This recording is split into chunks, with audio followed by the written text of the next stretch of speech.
Good evening again. Oh, good evening.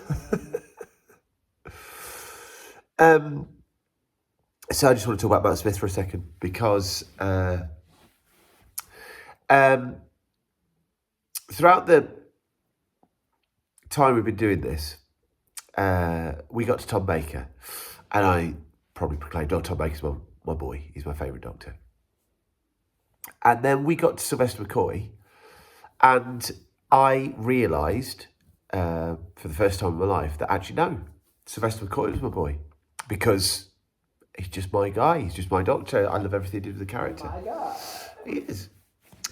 And I have to tell you, that hasn't changed. But I'm this close. I'm this close to saying that Matt Smith's my favourite. And he's not, because McCoy's my favourite, because, But I honestly think that it's those three. And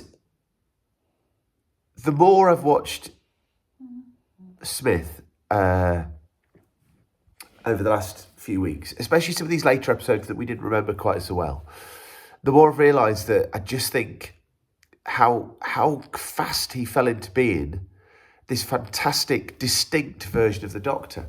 When he got cast, I remember watching the interview that he did, that weird programme where Moffat came on and sort of said, "Oh, I didn't realise I'd be casting the youngest Doctor ever." We all went, "What? What you on about? That wasn't what the bookies said." And then this guy rocked up who apparently had been in Ruby and the Smoke and Political Animals or whatever else like that we never watched. And you're like, what's this going to be like? And the thing was, because I think that we were that used to Doctors in the past being older people, to finally cast somebody who was younger than me was a bit of a shock.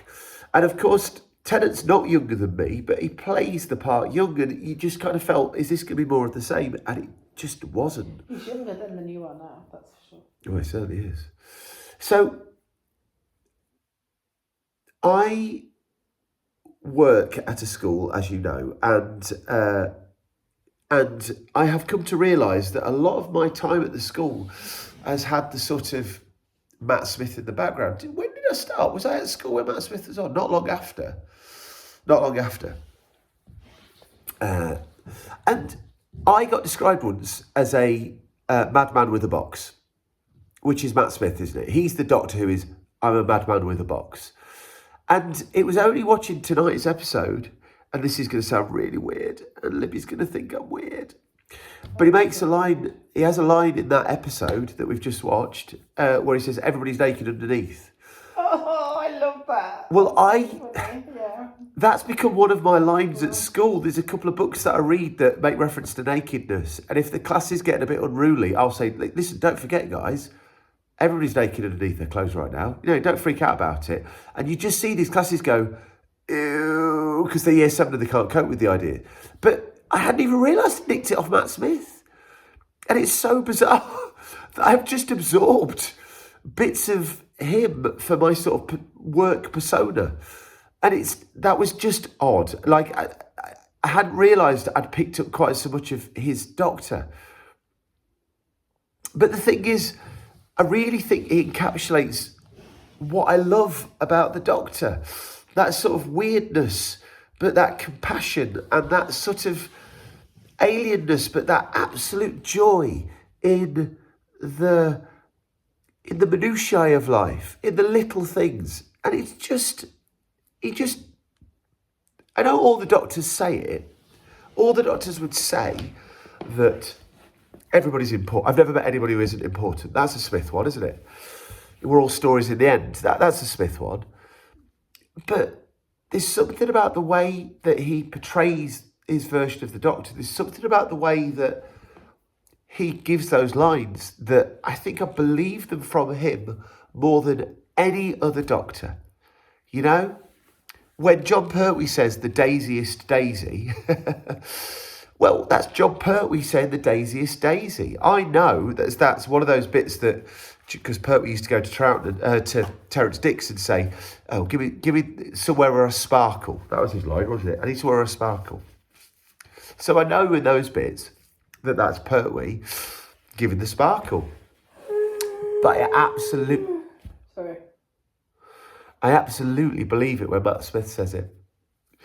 And as I said in the last video, this is a Doctor who is more expansive in his engagement with life. He is more childlike than almost any of the Doctors. And yet he also has a sex life more so than any. You say that. I am not, but it's just evidence of the fact that he is a Doctor who is aware that he's approached the end of his life, embracing the full majesty of a human, whatever, experience. And I imagine, it's not like in a flipping, I don't know, a tawdry ITV drama. Sorry, ITV, I didn't mean to be mean. But where you get, the pursuit of sex is a big thing. It's just part of the tapestry of life. That is part of life. Enjoyment of food, of dance, of sex, of books, of playing games, of toys. This is just part of the rich tapestry of life. The absolute majesty of what it is to exist for however long you've got to exist in this universe. This is part of what makes a life. And this Doctor seems to embrace that more than any other Doctor that I've ever experienced. And it's just gorgeous. Friendship as well. Like when Amy and Rory go, and yes, he's lost friendships in the past that have hurt. But when Amy and Rory go, it tears them apart. And I truly believe that for this character. I absolutely believe it. Now, admittedly, that does get a bit muddied with the fact that why don't you just travel to flipping Washington and get on a train and then it will be all right. Yes. We'll just have to buy into that conceit, but whatever. So listen, what can I say? I mean, I was excited about Matt Smith when we got to the end of Tennant. And I seem to recall at the end of Tennant, and it's designed to be this way, don't get me wrong, but I'm thinking, oh, well, what ifs, end of Tennant. But this guy, what a magnificent Doctor. For him to have come into this role, not knowing truly what it is to be the Doctor in terms of the wider, more holistic nature of it, and he embraced it in a way that made you proud to be a Doctor Who fan. To have him as the governor for a bit made you feel like somebody was out there, not fighting your corner. It didn't need to at that point. Doctor Who was massive, but you just knew that he was there representing the show, saying all the right things, believing in it as well. There's no lip service with Matt Smith.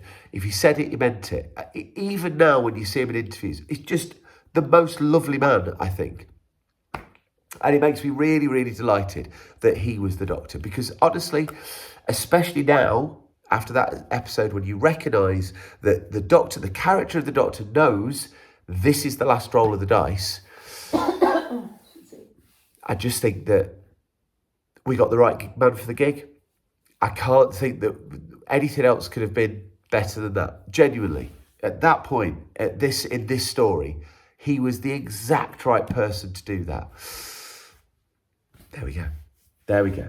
So, Matt Smith, not that you will ever see this, obviously, but thank you for being the only Doctor in the revival that has come anywhere near close enough to knock my favourite Doctor off his pedestal.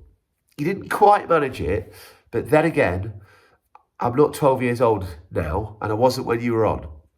But if I had been, who knows what I'd say. But there we go. Any thoughts about Smith? I love him. I love him. I love him very much.